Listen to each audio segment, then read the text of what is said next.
नमस्कार। राजस्व लेखपाल भर्ती परीक्षा 2020 के लिए चलाए जा रहे सामान्य हिंदी के 500 प्रश्नों की इस बृहद श्रृंखला में मैं आशुतोष आप सभी का स्वागत करता हूं। चलिए हम लोग आज की कक्षा शुरू करते हैं। आज हम लोगों की 10वीं कक्षा होगी और इसमें हम लोग पढ़ते हैं, अभ्यास करते हैं, कोशिश करते हैं। चलिए शुरू करते हैं।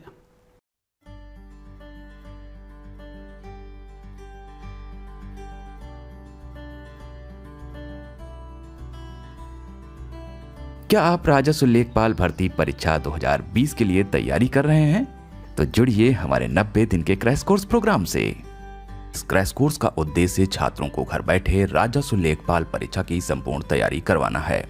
वीडियो लेक्चर्स, नोट्स और टेस्ट सीरीज के माध्यम से लेखपाल के पूरे पाठ्यक्रम को पढ़ाना और अभ्यास कराना ही हमारा लक्ष्य है, जिसमें आपको मिलेंगे राजस्व लेखपाल के संपूर्ण पाठ्यक्रम को कवर करने के लिए अनुभवी शिक्षकों द्वारा वीडियो लेक्चर्स। साथ ही मिलेगा वीडियो लेक्चर्स में पढ़ाए गए टॉपिक्स का टॉपिक वाइज नोट्स पीडीएफ में। वीडियो लेक्चर्स ज्वाइन करने वाले छात्रों को फ्री टेस्ट सीरीज, जिसमें कि 10 ऑनलाइन टेस्ट और उनकी व्याख्यात्मक हल वाली पीडीएफ होगी, दी जाएगी। ध्यान दें, यह टेस्ट सीरीज परीक्षा से 1 से 1.5 माह पूर्व शुरू होगी। 10 मई से ऑनलाइन वीडियो क्लासेस स्टार्ट होंगी तथा शुरुआती दिनों में आपको 2 वीडियो क्लासेस दी जाएंगी, जिसकी संख्या धीरे धीरे बढ़ाई जाएगी। वीडियो लेक्चर्स में किसी भी एक विषय के टॉपिक के पूरा होते ही उस टॉपिक की पीडीएफ रिवीजन करने के लिए दी जाएगी। वीडियो लेक्चर्स में आपके प्रश्नों एवं डाउट्स का निराकरण संबंधित शिक्षक द्वारा एक ही वीडियो में अलग से वीडियो बनाकर किया जाएगा। जिन आशंकाओं का निवारण व्यक्तिगत रूप से किया जा सकता है, उनके लिए व्यक्तिगत मार्गदर्शन भी दिया जाएगा। सभी वीडियो लेक्चर्स पहले से ही रिकॉर्डेड होंगे तथा लाइव क्लास नहीं होगी, जिससे छात्र अपनी सुविधा के अनुसार किसी भी समय वीडियो लेक्चर्स को देख सकेंगे। वीडियो लेक्चर्स एंड्रॉयड ऐप के माध्यम से आपको दिए जाएंगे तथा वीडियो को ऐप में ही डाउनलोड कर कितनी भी बार देखने की सुविधा मिलेगी। करंट अफेयर से संबंधित वीडियो परीक्षा की निर्धारित तिथि से 20 दिन पहले दिए जाएंगे। यदि परीक्षा के पाठ्यक्रम में कोई बदलाव आता है तो हम उस बदलाव के अनुसार कोर्स को भी अपडेट करेंगे। ये हमारी नैतिक जिम्मेदारी भी है। तो जुड़िए हमारे राजस्व लेखपाल भर्ती परीक्षा 2020 के 90 दिन के क्रैश कोर्स प्रोग्राम से। अधिक जानकारी के लिए 9506742546 पर लेखपाल लिखकर व्हाट्सएप करें या कॉल करें।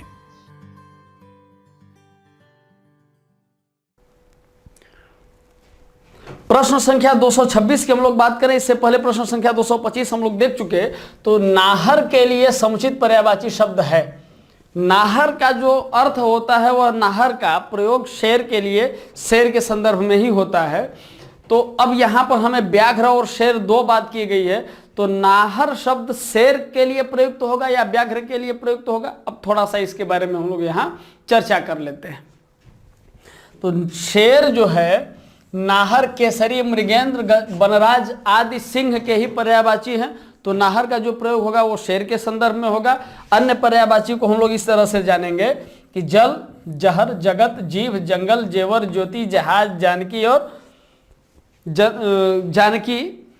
ये कुछ अन्य पर्यायवाची हैं, जैसे जल का मेघ, पुष्प, अमृत, सलिलवारी, जहर का गरल, कालकूट, माहुर, विष, जगत का संसार, विश्व, ऐसे ही जीव का रसना, रसज्ञा, जंगल का विपिन, कानन, जेवर का गहना, अलंकार, ऐसे ही। अब आगे हम लोग बढ़ते हैं अगले प्रश्न की तरफ। टस से मस न होना मुहावरे का अर्थ है। अब इसका क्या अर्थ है? टस से मस न होने का अर्थ यह होता है कि जरा भी प्रभावित न होना। बी इसका सही आंसर होगा। व्याख्या थोड़ी सी देख लेते हैं। व्याख्या में हम लोग ये जानेंगे कि कुछ मुहावरे यहां दिए हुए हैं और इन मुहावरों का यहां पर अर्थ दिया हुआ है। जैसे अक्ल का कसूर यानी बुद्धि दोष, अक्ल काम न करना, कुछ समझ न आना। ऐसे ही आगे हम लोग बढ़ते हैं तो बात आती है अक्ल जाती रहना यानी घबरा जाना, अक्ल ठिकाने होना, होश में आना, या अक्ल से दूर या अक्ल से बाहर होना, समझ में न आना, या अक्ल का पूरा यानी मूर्ख। आगे हम लोग बढ़ते हैं अगले प्रश्न की तरफ। इनमें से कौन सा सुमेलित नहीं है? अब देखिए, यहां पर रचना दी हुई है और यहां रचनाकार का नाम दिया हुआ है। तो मुक्ति मार्ग भारत भूषण अग्रवाल ने लिखा है, बात तो सही है। पिघलते पत्थर रंगे राघव, ये भी सही है। अजय खंडहर, ये निराला जी की कृति नहीं है। ये किसकी कृति है? ये रंगे राघव की कृति है। अतः उत्तर हमारा सी सही होगा। इससे किसी भी निर्णय पर पहुंचने से पहले हमें आखिरी विकल्प पर भी विचार करना चाहिए। हालांकि एक ही शब्द सुमेलित नहीं है, एक ही पद इसमें जब सुमेलित नहीं है और ये हमें मिल गया तो यही हमारा सही उत्तर होगा। बाकी तीसरा या चौथा हमारा सही होना चाहिए, फिर भी हमें अंतिम विकल्प तक पहुंचना चाहिए। ये नैतिक जिम्मेदारी है हम लोगों की। तो अब यहाँ पर इस उत्तर को लेने के बाद हम चाहेंगे कि आपके पास रचना और रचनाकारों का एक छोटा सा एक मटेरियल आपके पास पहुंचे। जैसे यहाँ हम लोग बात कर लेते हैं कि उत्तर तो सी हमारा सही है, लेकिन निराला जी की कृतियों की बात कर लें तो निराला जी की कृतियों में सुकुल की बीबी, श्रीमती गजानन देवी, चतुरी चमार, पद्मा, लिली इत्यादि ये किनकी रचनाएं हैं? निराला जी की। भारत भूषण ने लिखा है जागते रहो, मुक्ति मार्ग आदि भारत भूषण जी की रचना है। रंगे राघव की रचना है राह का दीपक, अजय खंडहर, पिघलते पत्थर। ऐसे ही शिवमंगल सिंह सुमन ने लिखा है हिल्लोल, जीवन के गान, प्रलय सृजन। ये सुमन जी की रचनाएं हैं। आगे हम लोग बढ़ते हैं अगले प्रश्न की तरफ। लड़का कपड़े धोता है। देखिए बड़ा सुंदर प्रश्न है कि लड़का कपड़े धोता है, इस वाक्य में कपड़े का पद परिचय दीजिए। तो यहाँ कपड़े का पद परिचय हमें देना है कि कपड़ा क्या है। तो सबसे पहले कपड़े को हम लोग जान लें। कपड़ा निश्चित रूप से जातिवाचक संज्ञा हो सकता है, कपड़े से जाति का बोध होता है। तो यहाँ हम लोग सबसे पहले जातिवाचक संज्ञा ढूंढेंगे। अब जातिवाचक संज्ञा हमारे इसमें नहीं दिखाई दे रहा है, इसमें नहीं दिखाई दे रहा है, यहाँ है लेकिन यहाँ नहीं है, अतः जातिवाचक संज्ञा यहाँ हुआ। अब कपड़ा क्या होता है? तो कपड़ा पुल्लिंग होता है, बिल्कुल। अब कपड़ा का जो प्रयोग हुआ है यह कपड़े के रूप में यानी बहुवचन में हुआ है, बहुवचन। और कारक कौन सा है? कर्म कारक है। और धोता है क्या है? धोता है क्रिया का कर्म है। अतः सही आंसर हमारा होगा सी, जातिवाचक संज्ञा पुल्लिंग वचन कर्म कारक और धोता है क्रिया का कर्म है। ठीक है, थोड़ा सा पद परिचय के बारे में हम लोग जानकारी ले लें। पद परिचय में संज्ञा, तो संज्ञा के भेद सबसे पहले जान लें, व्यक्तिवाचक, जातिवाचक, भाववाचक, और इसके बाद लिंग वचन कारक और क्रिया का कर्ता या क्रिया का कर्म। ये संज्ञा यानी पद ऐसे हो गया। पद संज्ञा सर्वनाम की बात कर ले। सर्वनाम के जो भेद होते हैं पुरुषवाचक, निश्चयवाचक, अनिश्चयवाचक, प्रश्नवाचक, संबंधवाचक, निजवाचक, और इसी के साथ साथ लिंग वचन कारक और क्रिया का कर्ता या क्रिया का कर्म सर्वनाम के साथ। आगे बढ़ते हैं विशेषण। तो विशेषण के भेद के बारे में सबसे पहले जान लिया जाए, कौन कौन से हैं? गुणवाचक, संज्ञावाचक, सर्वनामिक, परिमाणवाचक। अवस्था कौन कौन सी होगी? मूलावस्था होगी, उत्तरावस्था होगी या उत्तमावस्था होगी। लिंग वचन और विशेष्य की स्थिति के बारे में भी हमें जानना पड़ेगा। क्रिया की बात हम लोग कर लें तो क्रिया के भेद लिंग वचन और पुरुष और धातु काल, इसी के साथ साथ वाच्य की भी जानकारी हमें होती है, और क्रिया का कर्ता कौन है या क्रिया का कर्म कौन है। इसी के साथ साथ अव्यय, क्रिया विशेषण के भेद, उपभेद, विशेष्य क्रिया का निर्देश। ये पद परिचय में हमें इनकी जानकारी होनी चाहिए वाक्य की जब हम संरचना या पद परिचय का अध्ययन करते हैं। आगे हम लोग बढ़ेंगे। प्रश्न है जहां अप्रस्तुत के माध्यम से प्रस्तुत अर्थ की व्यंजना की जाती है वह कौन सा अलंकार होता है? तो श्लेष या अनुप्रास या यमक की बात हम लोग जानते हैं। अनु का अर्थ होता है, प्रास का अर्थ होता है वर्ण, अनु का अर्थ होता है आवृत्ति या दोहराव, बार बार आना। श्लेष का अर्थ होता है चिपकना, यानी एक ही शब्द विशेष में जो कई अर्थ चिपके रहते हैं वो श्लेष हो जाता है। यमक का अर्थ होता है दोहराना, यानी एक ही शब्द की आवृत्ति बार बार हो और दोनों के भिन्न अर्थ निकले, यमक हो जाता है। लेकिन अन्योक्ति अलंकार क्या कहता है कि जहां अप्रस्तुत के माध्यम से प्रस्तुत की व्यंजना की जाए उसको हम लोग अन्योक्ति अलंकार के रूप में समझते हैं। जैसे उदाहरण क्या है कि फूलों के आसपास रहते हैं फिर भी कांटे उदास रहते हैं। फूलों के आसपास रहते हैं फिर भी कांटे उदास रहते हैं, ये इसका एक उदाहरण है। आगे हम लोग बढ़ते हैं। निम्नलिखित में से सही वर्तनी का चयन कीजिए। निरीश्वरवादी ये सही वर्तनी है या निरीश्वरवादी ये सही वर्तनी है, ये होगा या ये होगा? तो निश्चित रूप से सही उत्तर हमारा सी होगा। और इसी के साथ साथ इसकी व्याख्या में हम लोग क्या देखेंगे कि अशुद्ध शब्द इधर लिखे हैं, शुद्ध शब्द उधर लिखे हैं। तो यहाँ श्रीमती, श्रीमती ऐसे, ये इसका शुद्ध रूप है। आगे हम लोग बढ़ते हैं अगले प्रश्न की तरफ। धोती शब्द का बहुवचन रूप है। धोती शब्द का जो बहुवचन होगा वो क्या होगा? धोती होगा या धोतिया होगा या धोतिये होगा या धोतियां होगा। चंद्र बिंदु लगा करके, या के ऊपर चंद्र बिंदु लगा करके हम लोग इसका बहुवचन बनाते हैं, उत्तर बी हो जाएगा। कुछ अन्य बहुवचन शब्दों को भी हम लोग देख ले, जैसे टोपी का टोपियाँ, लिपि का लिपियाँ या बकरी का बकरियाँ, निधि का निधियाँ, लड़की का लड़कियाँ, ये कुछ अन्य बहुवचन शब्द हैं। आगे बढ़ते हैं, इनमें विशेषण शब्द है। विशेषण शब्द कौन सा है? क्या तुम विशेषण हो सकता है, या लिखता विशेषण हो सकता है। ये क्रिया होगा, ये सर्वनाम हो जाएगा। राम ये संज्ञा हो जाएगा, लेकिन अच्छा क्या होगा? विशेषण तो यही है ना कि संज्ञा या सर्वनाम की विशेषता बताया। तो संज्ञा या सर्वनाम की तुम अच्छे हो या राम अच्छा है, तो यहां राम की या तुम की विशेषता कौन शब्द बता रहा है? अच्छा बता रहा है, तो विशेषण अच्छा ही होगा। आगे हम लोग बढ़ते हैं, थोड़ा सा विशेषण और विशेष्य के संबंध की हम लोग बात कर लें। विशेष्य क्या कहलाता है? तो जिस संज्ञा या सर्वनाम शब्द की विशेषता विशेषण बताता है उसे विशेष्य कहते हैं।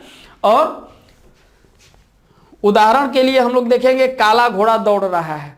इसमें जो घोड़ा है वो कैसा है? काला है। तो घोड़े की विशेषता क्या है कि वह काला है, तो काला विशेषण हो जाएगा। लेकिन यह विशेषण किसके अर्थों में प्रयुक्त हुआ है? विशेष्य घोड़ा के, तो घोड़ा क्या हो जाएगा? यह विशेष्य हो जाएगा। ठीक, आगे हम लोग देखते हैं, एक कोष्ठक दिया हुआ है और इस कोष्ठक में यह चिन्ह बनाया हुआ, पूछ रहा है कि यह किसका विराम चिन्ह है, ये किसका चिन्ह है, किन अर्थों में प्रयुक्त होता है। तो निश्चित रूप से इसका आंसर डी हो गया, विस्मयादिबोधक। अब आगे हम लोग बढ़ते हैं, थोड़ी सी इसके व्याख्या को हम लोग देख ले।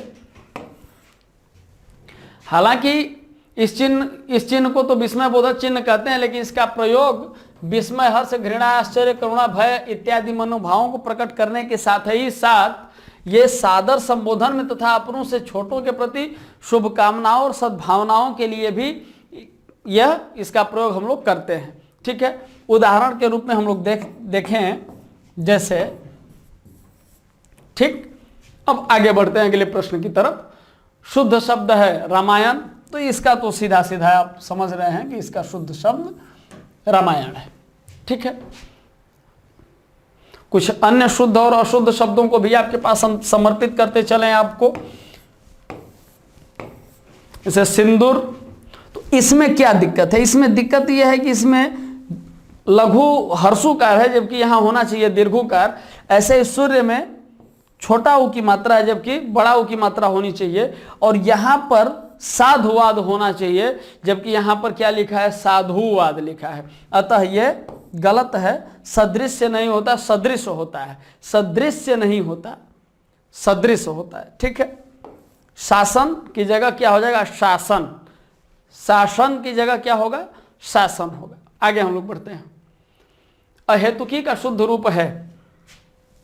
अहेतुकी का जो शुद्ध रूप होगा वो अहितकी तो होगा नहीं, बेतुकी भी नहीं होगा, अभितुकी भी नहीं होगा, बल्कि अहेतुकी होगा। तो यह शुद्ध रूप होगा। थोड़ा सा कुछ अन्य शुद्ध अशुद्ध शब्दों को हम लोग देख लें। ये आप लोग नोट करते हुए चलें और हमें कमेंट करते हुए आप बताते चलें कि आप वीडियो के अंत में यदि आप अपना कमेंट ये छोड़ते हैं तो मुझे बड़ी खुशी होगी कि आपने 25 प्रश्नों में कितने प्रश्नों का उत्तर आपने सही दिया है। ये आपका स्वमूल्यांकन का विषय है। आप इसे आत्ममूल्यांकन की दृष्टि से देखें, इसमें कहीं कोई दिक्कत वाली बात नहीं है। ये आत्ममूल्यांकन का विषय है और आप कितने प्रश्नों का उत्तर सही करते हैं ये आप तक जानकारी रहेगी। आप जितना मुझे बताएंगे उतना ही हम जानेंगे, लेकिन इससे आपको यह पता चलेगा। सीधी सी बात है, हमको पता चलने से न तो आपका फायदा है न नुकसान है, लेकिन आपको पता चलने से आपका फायदा और नुकसान दोनों है। क्योंकि, और नुकसान नहीं है, फायदा ही है, क्योंकि आपको यह पता चलेगा कि आपको कितनी दूर और चलना है या आपको कितना अभ्यास करना है, यह आपके ऊपर निर्भर करता है। यह तभी होगा जब आप अपना आत्ममूल्यांकन करें, पहली चीज। दूसरी चीज ये आती है कि यदि आपके 25 के 25 प्रश्न भी सही होते हैं तो आपको यह समझना होगा कि इस पर अब थोड़ा कम ध्यान देना है और अन्य विषयों पर आपको मेहनत ज्यादा करनी है। चलिए आगे बढ़ते हैं। अगला प्रश्न हम लोग देखेंगे कि हिंदी में शब्दों का लिंग निर्धारण किसके आधार पर होता है? संज्ञा, क्रिया विशेषण, संज्ञा विशेषण, क्रिया या सर्वनाम के आधार पर। किसके आधार पर हिंदी में शब्दों का लिंग निर्धारण होता है? तो यहां पर हम लोग बात कर लें कि हिंदी में जो लिंग निर्धारण होता है वह संज्ञा के आधार पर होता है, जबकि विशेषण, क्रिया तथा सर्वनाम तीनों उत्तर की दृष्टि से असंगत हैं। अतः हमारा सही उत्तर ए होगा कि हिंदी में शब्दों का जो लिंग निर्धारण होता है वह संज्ञा के आधार पर होता है। अब स्त्रीलिंग और पुल्लिंग की बात आती है। स्त्रीलिंग को यदि हम समझ जाएंगे कि स्त्रीलिंग की पहचान कैसे होती है तो पुल्लिंग हमारे लिए थोड़ा आसान हो जाएगा। तो स्त्रीलिंग की पहचान में बोली के नाम, समूहवाचक संज्ञा या प्राणीवाचक संज्ञा, भाषाओं व लिपियों के नाम, पुस्तकों के नाम। आप इसको नोट भी कर सकते हैं। हम थोड़ा सा इसको पढ़ते चले जा रहे हैं ताकि आपका समय कम लगे, आपके समय की बचत हो और आप इस चीज को जाने, क्योंकि ये एक टेस्ट की तरह हम लोग श्रृंखला चला रहे हैं। ये रेगुलर क्लास नहीं है। रेगुलर क्लास में हमने इस पर काफी विस्तार से चर्चा किया है। आप उस रेगुलर क्लास को ज्वाइन करें और काफी जानकारी आपके पास मिलती चली जाएगी। ठीक, और इसी के साथ ही साथ नक्षत्र के नाम, छोटी और सुंदर वस्तुओं के नाम, तिथियों के नाम, नदियों के नाम, इकारांत वाले शब्द, आहारों के नाम। आहारों के नाम में कुछ अपवाद भी होता है, जैसे हलवा, अचार, रायता, या नदियों के नाम में सिंधु, ब्रह्मपुत्र ये नद हैं, अतः इनको हम लोग पुल्लिंग के रूप में समझते हैं। ऐसे ही कुछ आगे हम लोग बढ़ते हैं तो शरीर के कुछ अंगों के नाम भी स्त्रीलिंग होते हैं, जैसे आंख, नाक, जीभ, पलके, ठोड़ी, ये स्त्रीलिंग में होते हैं। कुछ आभूषण और परिधान भी स्त्रीलिंग होते हैं। खाने पीने की चीजें स्त्रीलिंग होती हैं, लेकिन कुछ अपवाद भी होता है, जैसे पराठा, हलवा, भात, दही, रहता है, ये अपवाद है, ये पुल्लिंग में इनका प्रयोग होता है। कुछ मसाले भी किसमें प्रयुक्त होते हैं, स्त्रीलिंग में होते हैं, लेकिन मसालों में कुछ अपवाद भी है, जैसे धनिया, जीरा, गरम मसाला, नमक, तेजपत्ता, केसर, कपूर, ये अपवाद के रूप में हम लोग इनको समझते हैं, यानी कि ये स्त्रीलिंग में नहीं आते। इसी के साथ ही साथ आ, ता, आई, आवट, या, आहट इत्यादि प्रत्यय लगा करके भी स्त्रीलिंग शब्द बनाए जाते हैं। जैसे या से शब्द बनते हैं, कुटिया, बुढ़िया, स्त्रीलिंग हो जाएगा। आस से खटास, मिठास, आ से भाषा, कविता, स्त्रीलिंग है। या से, आई से, आवट से, ता से, आहट से। कुछ ऐसे शब्द भी होते हैं जो स्त्रीलिंग और पुल्लिंग में एक समान रूप से प्रयोग किए जाते हैं, जैसे प्रधानमंत्री, मुख्यमंत्री, चित्रकार, पत्रकार, doctor, secretary, governor, lecturer, professor, बर्फ, मेहमान, शिशु, दोस्त, मित्र, प्रबंधक, सभापति, राष्ट्रपति, उपराष्ट्रपति, वकील आदि। इन शब्दों का जो प्रयोग होता है ये स्त्रीलिंग और पुल्लिंग दोनों रूपों में इनका प्रयोग हम लोग करते हैं। ठीक है, अगला प्रश्न है हमारा कि वचन किसके लिए प्रयोग किए जाते हैं, संज्ञा के लिए, विशेषण के लिए, सर्वनाम के लिए या अलंकार के लिए। थोड़ी सी इसकी व्याख्या हम लोग देखेंगे। तो जो वचन का प्रयोग होता है वह संज्ञा के लिए होता है, अतः हमारा उत्तर ए सही होगा। अगला प्रश्न हम लोग देखेंगे, वह यौवन में परिश्रम करता रहा। वाक्य में रेखांकित क्या है, यौवन है। पूछ रहा है कि रेखांकित पद है ये क्या है, विशेषण है कि क्रिया विशेषण है कि संज्ञा है या क्रिया है, क्या है। तो निश्चित रूप से जब इसकी हम लोग व्याख्या देखते हैं तो यह पता चलता है कि यह संज्ञा है, और संज्ञा भी कौन सी संज्ञा है, तो यह एक भाववाचक संज्ञा है। और भाववाचक संज्ञा की जो परिभाषा है वो क्या कहती है कि किसी भाव, गुण, दशा आदि का ज्ञान कराने वाले या बोध कराने वाले शब्द को हम लोग भाववाचक संज्ञा के रूप में समझते हैं। जैसे मिठास, लालिमा, क्रोध आदि। और भाववाचक संज्ञाओं का निर्माण कैसे होता है, तो जातिवाचक संज्ञा से, सर्वनाम से, विशेषण से और क्रिया से भाववाचक संज्ञाओं का निर्माण होता है। ठीक, आगे हम लोग देखेंगे प्रश्न संख्या 240, फिसलन पद है। फिसलन कौन सा पद है, विशेषण है, भाववाचक संज्ञा है, क्रियापद है या क्रिया विशेषण है। तो इसका उत्तर जो है वो सी है, यानी कि यह भाववाचक संज्ञा है। अभी हम लोग भाववाचक संज्ञा पर चर्चा किए थे, अतः व्याख्या को आप देख सकते हैं और हम लोग आगे बढ़ेंगे अगले प्रश्न की तरफ। निम्नलिखित में से किस वाक्य में सर्वनाम का प्रयोग हुआ है। सर्वनाम की परिभाषा आप लोग समझ रहे हैं तो यह उत्तर आपके लिए उतना ही आसान है यदि सर्वनाम की परिभाषा समझ रहे हैं। और इतनी देर में मुझे लगता है कि आपके उत्तर आ भी रहे हैं, तो इसका सही उत्तर बी होगा। आगे हम लोग बढ़ेंगे, थोड़ा सा सर्वनाम के भेद पर भी चर्चा कर ली जाए। तो सर्वनाम के 6 भेद बताए गए हैं। ये 6 भेद कौन कौन से हैं, तो पुरुषवाचक, निजवाचक, निश्चयवाचक, अनिश्चयवाचक, संबंधवाचक और प्रश्नवाचक, ये सर्वनाम। आगे हम लोग बढ़ते हैं, बुरा शब्द का निम्नलिखित में से किस रूप में प्रयोग नहीं किया जा सकता। तो बुरा शब्द का जो प्रयोग है वो क्रिया विशेषण के रूप में होता ही है, संज्ञा के रूप में भी होता है, विशेषण के रूप में भी होता है, लेकिन सर्वनाम के रूप में बुरा शब्द का प्रयोग नहीं होता। अतः उत्तर सी हमारा सही है। आगे हम लोग देखेंगे कि कैसे इसका प्रयोग होता है, क्रिया के रूप में या संज्ञा के रूप में या विशेषण के रूप में कैसे इसका प्रयोग होता है। तो रजनीश ने रमेश के साथ बुरा किया, यह क्रिया के रूप में हो गया। बुरा नहीं सोचना चाहिए, यहां पर संज्ञा के रूप में बुरा का प्रयोग हो गया। विशेषण के रूप में करेले का बुरा स्वाद मन खराब कर देता है। यहां करेले का जो स्वाद है उसकी विशेषता यहां पर बताई जा रही है, तो यहां विशेषण के रूप में भी प्रयोग होता है, लेकिन बुरा शब्द का सर्वनाम के रूप में हम लोग प्रयोग नहीं कर सकते। अगला प्रश्न हम लोग देखेंगे। ऋषि संज्ञा यानी ये विशेष्य है। ऋषि का ऋषि शब्द से विशेषण यदि हमको बनाना हो तो क्या बनेगा, विशेषण शब्द क्या होगा। तो ऋषि का जो विशेषण शब्द होगा वो आर्ष होगा।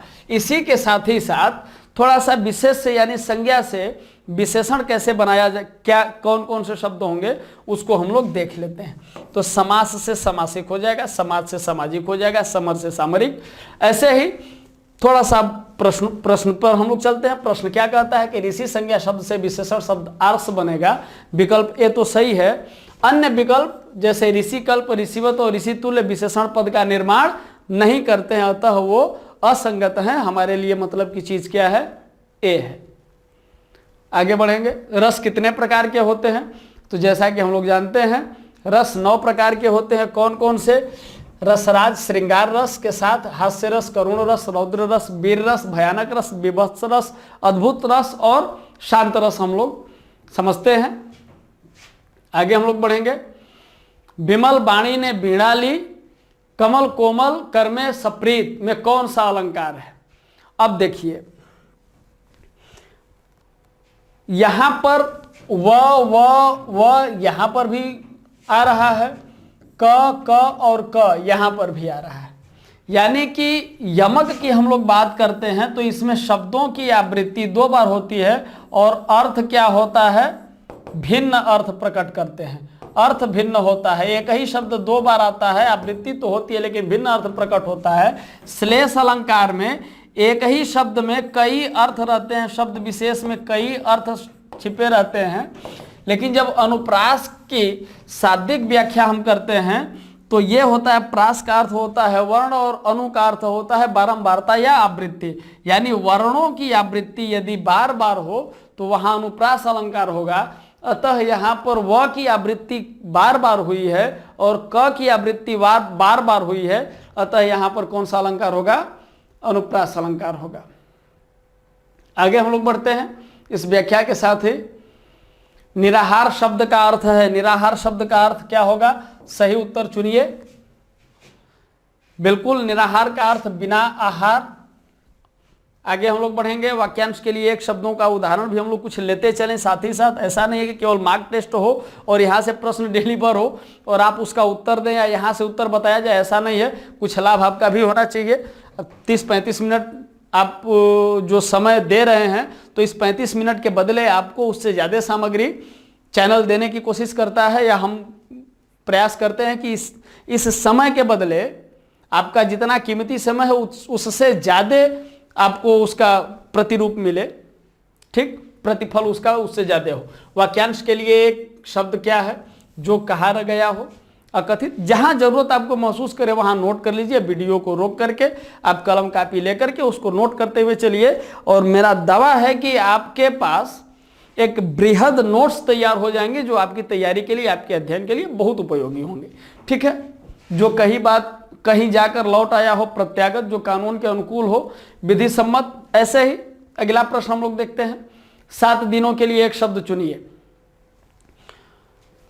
7 दिनों के लिए एक शब्द हम लोग साप्ताहिक के रूप में, सप्ताह के रूप में समझते हैं। 30 दिनों के लिए महीना या मास का हम लोग प्रयोग करते हैं। पखवाड़ा यानी 15 दिनों के लिए पक्ष या पाक्षिक की हम लोग बात करते हैं, या पखवाड़े की हम लोग बात करते हैं। ठीक है, ऐसे ही कुछ अन्य वाक्यांश हैं और उधर शब्द दिए हुए हैं, जैसे किसी नियम का पालन न करने वाला उच्छृंखल, जो किसी बंधन का कारण हो। आश्रव किसी वंश में बराबर होता आया है। अनुवंशिक किसी वस्तु का वहन करता है, वाहक। ऐसे ही अगला प्रश्न हम लोग देख लेते हैं। राधा गीत गाएगी, वाक्य में काल पहचानिए। राधा गीत गाएगी यानी कि राधा गीत कब गाएगी, यह सामान्य भविष्य काल है, पूर्ण वर्तमान काल, सामान्य वर्तमान काल या सामान्य भूतकाल। यदि क्रिया हो रही है, क्रिया अभी चल रही है, तो यह वर्तमान काल हो गया। क्रिया के पूर्ण होने का बोध यदि हो तो वो भूतकाल यानी क्रिया हो चुकी है, और क्रिया अभी होने वाली है तो यह भविष्यत काल। अब भविष्यत काल में भी दो चीजें होती हैं, सामान्य भविष्य काल और संभाव्य भविष्यत काल। यानी जो क्रिया सामान्य रूप से जो होगी भविष्य में वह सामान्य भविष्य काल होता है, लेकिन जिस क्रिया के भविष्य में होने की संभावना है वो संभाव्य भविष्य काल होगा। तो यहां पर हमारा जो उत्तर है वो सामान्य भविष्य काल, क्योंकि राधा गीत गाएगी, यह भविष्य काल में, ये आने वाले समय में होने वाला है, यह क्रिया होगी। किसके द्वारा? राधा के द्वारा, राधा गीत गाएगी। ठीक, अगला प्रश्न हम लोग देख लेते हैं। हवा शब्द का बहुवचन शब्द चुनिए। तो हवा शब्द का बहुवचन क्या होगा? हवाइयां, हवे या उपर्युक्त में से कोई नहीं, या हवाएं। तो इसका उत्तर सी होगा। थोड़ा सा एक वचन और बहुवचन का एक स्क्रीनशॉट आप लोग भी लेते चलें, शब्द भंडार को अपने मजबूत करते चलें। गरीब का गरीबों, खरबूजा का खरबूजों, लता का लताओं, अध्यापक का अध्यापकों, पाठक का पाठक वर्ग या पाठकों, पाठकों नहीं, यहाँ पाठक वर्ग शुद्ध रूप होगा इसका बहुवचन में। पक्षी का कई जगह या पक्षियों कहते हैं, लेकिन यदि पक्षी वृंद यहाँ कहा जाए तो यह ज्यादा शुद्ध होगा। पक्षियों की अपेक्षा पक्षी वृंद थोड़ा सा सुंदर भी है और ज्यादा सटीक भी है। ठीक, अगला प्रश्न हम लोग देख लेते हैं। निम्नलिखित वाक्य में कुछ त्रुटि है, त्रुटि वाले भाग को पहचानिए। मैं फिर विचारों में डूब गया। अब इसमें कौन सा त्रुटि है? मैं फिर विचारों में डूब गया या कोई त्रुटि नहीं?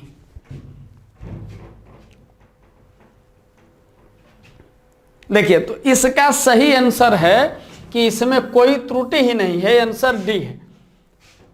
यहाँ ये शुद्ध अशुद्ध वाक्य का एक स्क्रीनशॉट लीजिए। अब तब तक मैं एक चीज आपको बताता हूं। एक बार एक घोषणा की गई थी, एक चोर था, काफी शातिर चोर था, और किसी भी ताले को खोलने में वो महारत हासिल था। उसको कहीं भी बंद कर दिया जाए वो ताला खोल करके, ताला तोड़ करके वो निकल जाता था। एक बार की बात है, उसको कहा गया कि यदि आपने ये जो तिजोरी बनाई गई है इसको आपने खोल दिया तो आपको कुछ इनाम रखा गया था, काफी पैसा देने की बात की गई थी। उसको बंद कर दिया गया उसमें, उस तिजोरी में, और तिजोरी में बंद करने के बाद उसको छोड़ दिया गया और यह कहा गया कि इसमें ऑक्सीजन केवल 1 घंटे का है, और 1 घंटे में आप खोल करके तिजोरी को बाहर नहीं आएंगे तो ऑक्सीजन खत्म हो जाएगा और आप मर जाएंगे। बेचारा परेशान हो गया, खोलते खोलते सारा उपाय लगा करके थक गया, वो खुला ही नहीं तिजोरी। अंत में जब वह पोजीशन ये आ गई कि अब उसकी सांस अटकने लगी, तो वहां जो बटन लगाया हुआ था उस बटन को उसने दबाया कि अब मुझे बचाओ, और जैसे ही वह उस बटन को दबाया और इधर अलार्म बजता है, तब तक इतना देर हो चुका था कि उसका हाथ जो है दरवाजे पर या लाकर पर पड़ा और आराम से दरवाजा खुल गया। तो कभी इस कहानी का अर्थ यह है कि उस तिजोरी में ताला बंद था ही नहीं, तिजोरी में ताला लगाया ही नहीं गया था, तो ताला खुलेगा कहां से? जैसे इस प्रश्न में कोई त्रुटि ही नहीं थी, लेकिन मनोवैज्ञानिक रूप से वो पहले ही कह दिया गया है कि इसमें त्रुटि है, तो हम लोग क्या कहते हैं कि उसी त्रुटि को ढूंढने का प्रयास करते हैं। जैसे कि उस तिजोरी में ताला ही बंद नहीं था और उससे कह दिया गया कि नहीं इस ताले को खोल करके दिखाओ, तो वो बेचारा अपने तमाम उपकरणों के साथ ताले की चाबी ढूंढने लगा कि ताले को खोला कैसे जाए। उसने कभी ये सोचा ही नहीं कि यह भी तो हो सकता है कि ताला बंद ही ना हो, यह भी खोल करके देख लें, यह भी प्रयास करके देख लें।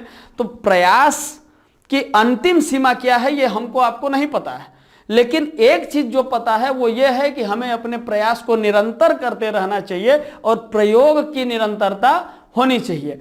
तो यहां अशुद्ध और शुद्ध वाक्य को हम लोग देख लेते हैं कि आपकी महान कृपा होगी, तो यहां महान की जगह महती कृपा शुद्ध होगा। ऐसे ही कुछ अन्य अशुद्ध वाक्य हैं जिनका कि नीचे शुद्ध वाक्य में उदाहरण लिखा हुआ है। और इसी के साथ हम लोगों का 50 ये आज की श्रृंखला समाप्त होती है। फिर हम लोग मिलेंगे अगली कक्षा में, तब तक के लिए नमस्कार।